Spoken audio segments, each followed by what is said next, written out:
بسم اللہ الرحمن الرحیم۔ السلام علیکم ورحمۃ اللہ وبرکاتہ۔ بسم اللہ الرحمن الرحیم۔ عزیز طلباء کرام، ایم اے اسلامیات کے مضمون فقہ و اصول الفقہ کا آج ہمارا سبق نمبر 73 ہے، جس کا عنوان ہے مشترک اور معول۔ جیسا کہ آپ جانتے ہیں اصول فقہ کی یہ دو اصطلاحات ہیں۔ نیا سبق شروع کرنے سے پہلے ہم پچھلے سبق یعنی سبق نمبر 72 کا خلاصہ دیکھتے ہیں۔ پچھلے سبق میں ہم نے عام کی چند مثالیں پڑھی تھی جن سے عام کو سمجھنا ہمارے لیے آسان ہو گیا تھا۔ اس کے بعد پھر ہم نے عام کی تعریف پڑھی تھی، اور پھر ہم نے عام کی کچھ اقسام پر بات کی تھی، اور پھر آخر میں ہم نے عام کی اقسام کا الگ الگ حکم بیان کیا تھا کہ عام کی دو اقسام تھیں، دونوں کا الگ الگ حکم تھا، اور پھر الگ الگ حکم پر ہم نے تفریعات بھی پیش کی تھیں، چند مثالیں بھی پیش کی تھیں جن سے عام کے اقسام کے حکم کو ہمارے لیے سمجھنا آسان ہو گیا تھا۔ تو انشاءاللہ آج کے اس سبق میں ہم مشترک اور معول کی پہلے چند مثالیں پڑھیں گے، اس کے بعد پھر ہم مشترک اور معول کی تعریف پڑھیں گے تاکہ مثالوں سے پہلے ہمارے لیے مشترک اور معول کو سمجھنا آسان ہو جائے، اور پھر بہت جلد اس کی تعریف ہمیں سمجھ میں آ جائے گی۔ تو اس لیے ہم پہلے مشترک اور معول کی کچھ مثالیں پڑھیں گے، اس کے بعد پھر مشترک اور معول کی تعریف پڑھیں گے، اور پھر آخر میں ہم مشترک اور معول کا حکم بھی بیان کریں گے، اور پھر اس حکم پر تفریعات بھی پیش کرنے کی کوشش کریں گے تاکہ مشترک اور معول کے حکم کو سمجھنا ہمارے لیے آسان ہو جائے۔ تو چلیں سب سے پہلے ہم مشترک اور معول کی کچھ مثالیں پڑھتے ہیں۔ پہلی مثال ہے قرآن مجید کی آیت مبارکہ ہے، سورۃ المائدہ کی آیت نمبر 95 ہے، فَجَزَاءٌ مِثْلُ مَا قَتَلَ مِنَ النَّعَمِ، جس کا ترجمہ ہے تو اس کا بدلہ یہ ہے کہ مویشیوں میں سے اسی طرح کا وہ جانور دے دے۔ آیت کے سیاق و سباق سے اندازہ ہوتا ہے کہ اللہ تعالیٰ نے قرآن مجید میں فرمایا ہے کہ یا ایھا الذین آمنوا لا تقتلوا الصید، کہ ایمان والو جب تم احرام کی حالت میں ہو تو پھر شکار نہ کرو۔ اگر تم میں سے کوئی احرام کی حالت میں شکار کر لے تو پھر فَجَزَاءٌ مِثْلُ مَا قَتَلَ مِنَ النَّعَمِ، تو پھر اس کا بدلہ یہ ہے کہ مویشیوں میں سے اسی طرح کا وہ جانور دے دے، یعنی جس طرح کا جانور اس نے شکار کیا ہے، بالفرض اس نے ہرن شکار کیا ہے تو ہرن کی جیسی جو ہے بکری ہوتی ہے تو وہ ہرن کے مقابلے میں بکری دے دے، یہ اس کی مثل ہے۔ اب اس آیت مبارکہ میں جو ہمارا حل استشہاد ہے یا جو ہمارا مدلول ہے وہ ہے مثل کا لفظ۔ یہ مثل کا لفظ دو معانی میں مشترک ہے، ایک مثل معنوی ہوتا ہے اور ایک مثل حقیقی ہوتا ہے۔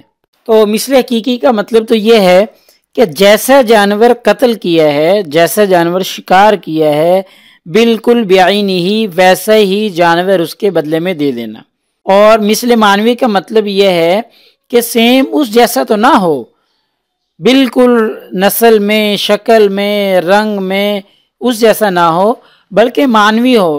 اب مثل معنوی جو ہے اس کی قیمت بھی بن سکتی ہے چونکہ قیمت اس جیسی نہیں ہے، ایسے ہی ہرن کے مقابلے میں بکری بھی مثل معنوی بن سکتی ہے۔ تو یہ دو اقسام ہو گئی مثل کی، یہ دو معانی میں مشترک ہو گیا مثل کا لفظ، مثل حقیقی میں اور مثل معنوی میں۔ تو اس لیے یہاں پر اب دونوں میں سے ایک معنی مراد لیا جا سکتا ہے، دونوں بیک وقت نہیں لیے جا سکتے۔ امام حنیفہ رحمہ اللہ نے بھی یہی فرماتے ہیں کہ اس موقع پر دونوں معانی میں سے جو کہ مشترک کے موجود ہیں، ایک معنی کو مراد لیا جا سکتا ہے، یا تو مثل حقیقی مراد لیا جا سکتا ہے یا مثل معنوی مراد لیا جا سکتا ہے۔ تو یہاں پر مثل معنوی مراد لے کر فیصلہ کیا جائے گا کہ اس جانور کی ہو بہو جانور تو نہ دے، لیکن اس کے مقابلے میں مثل معنوی دے دے، اس کی قیمت ادا کر دے، یا اس جیسا کوئی جانور دے دے تاکہ اس کا بدل ہو جائے، اس کا مثل ہو جائے۔ ایسے ہی یہ دوسری آیت مبارکہ ہے مشترک کی مثال کہ والمطلقات یتربصن بانفسہن ثلاثۃ قروء، کہ طلاق والی عورتیں اپنی جانوں کو 3 حیض تک روکے رکھیں۔ تو اب اس آیت مبارکہ میں ہمارا جو محل استشہاد ہے وہ لفظ قروء ہے۔ لفظ قروء مشترک لفظ ہے، یعنی واضح نے تب اس لفظ کو وضع کیا تھا تو ایک معنی کے لیے وضع نہیں کیا تھا بلکہ کئی معنی کے لیے وضع کیا تھا۔ تو وہ جو اس کے مشترک معانی ہیں وہ دو ہیں، ایک ہے حیض اور ایک ہے طہور۔ یہ دو معانی اس کے مشترک معانی ہیں، یعنی حیض بھی اس کا مطلب ہوتا ہے اور طہور بھی اس کا مطلب ہوتا ہے۔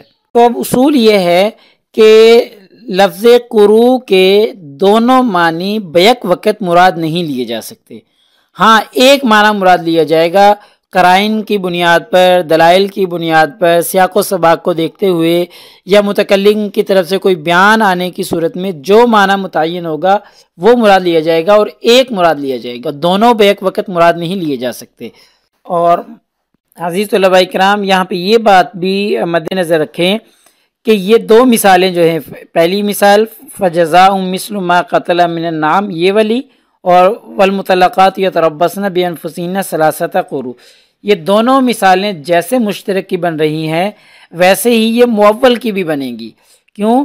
اس لیے کہ جب مشترک کے دو معانی میں سے یا زائد معانی میں سے کوئی ایک معنی دلائل کی بنیاد پر، قرائن کی بنیاد پر متعین ہو جائے تو پھر وہ معول ہو جاتا ہے۔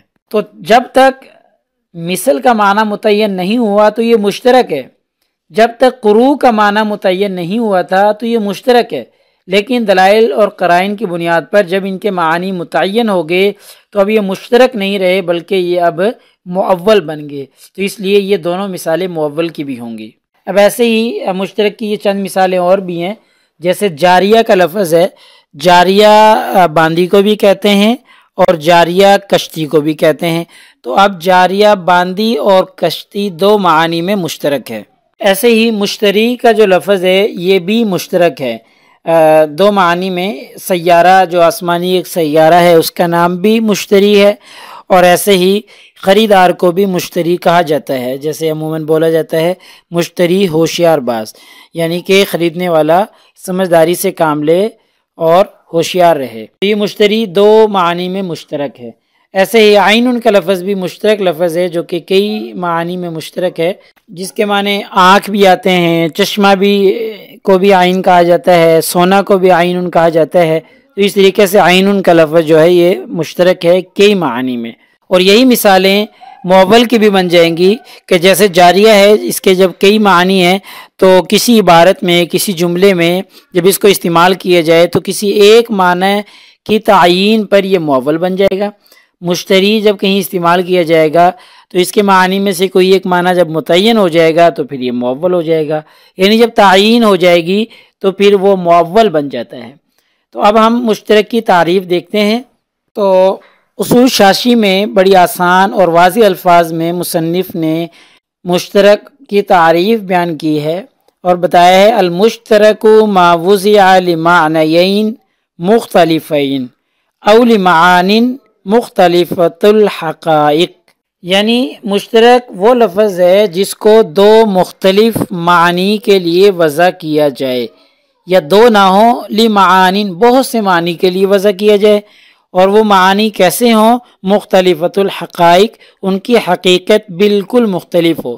جیسے جاریہ ہے، جاریہ کے جو معانی ہیں کشتی اور باندی، باندی اور کشتی دونوں کی حقیقت بالکل جدا ہے، تو یہ مطلب مختلفۃ الحقائق کا کہ بالکل ان کی حقیقت مختلف ہو۔ تو دو یا زائد معانی کے لیے وضع کیا جائے گا تو اس کو عام لفظوں میں ہم مشترک کہیں گے، اور جو مشترک ہے یہ خاص اور عام کے مخالف ہے۔ ہم نے پیچھے پڑھا تھا کہ خاص اور عام جو ہیں ان کو واضح نے ایک معنی کے لیے وضع کیا ہوتا ہے، زائد معنی کے لیے وضع نہیں کیا ہوتا، جبکہ مشترک اور معول جو ہوتے ہیں ان کو کئی معنی کے لیے واضح نے وضع کیا ہوتا ہے، تو اس لیے خاص اور عام کے مخالف ہیں۔ مختلفۃ الحقائق کو ابھی ہم نے بتا دیا کہ جیسے جاریہ ہے، جاریہ کے جو معانی ہے ان کی حقیقت بالکل جدا جدا ہے، تو وہ جو معانی ہیں وہ مختلفۃ الحقائق ہوں، مختلفۃ الحقائق ہونا ان کا ضروری ہے۔ اب ہم معول کی تعریف دیکھتے ہیں۔ تو اصول شاشی میں مصنف نے معول کی بڑے آسان انداز میں تعریف سمجھانے کی کوشش کی ہے۔ فرمایا فَإِذَا تَرَجَّحَ بَعْضُ وُجُوهِ الْمُشْتَرَكِ بِغَالِبِ الرَّأْيِ يَصِيرُ مُعَوَّلًا، یعنی جب مشترک کے جو معانی ہیں ان میں سے بعض وجوہات کی بنا پر کسی ایک معنی کو ترجیح دے دی جائے غالب رائے کے ذریعے تو پھر یسیر معولاً وہ معول بن جاتا ہے۔ یعنی اصل میں معول پہلے مشترک ہی ہوتا ہے، پھر مشترک کے جو معانی ہیں ان میں سے کسی ایک کو ترجیح دے دی جائے، کسی ایک کو متعین کر لیا جائے تو پھر وہ معول بن جاتا ہے۔ یعنی مشترک کے دو یا زائد معانی میں سے کسی ایک معنی کو دلیل کی بنیاد پر، قرائن کی بنیاد پر ترجیح دے دی جائے، غالب رائے سے ترجیح دے دی جائے تو پھر وہ معول بن جاتا ہے، پھر وہ مشترک نہیں رہتا۔ اب ہم مشترک کا حکم دیکھتے ہیں۔ تو مشترک کا حکم یہ ہے کہ جب مشترک کے کئی معانی میں سے کسی ایک معنی کو متعین کر لیا جائے تو پھر دوسرے معنی کا اعتبار ساقط ہو جاتا ہے۔ یعنی جو مشترک کے کئی معنی ہیں یا دو معنی ہیں اور دلائل اور قرائن کی بنیاد پر ان میں سے کسی ایک کو متعین کر لیا جائے تو پھر دوسرے معنی کا اعتبار ساقط ہو جائے گا، پھر دوسرے معنی مراد نہیں لیے جا سکتے۔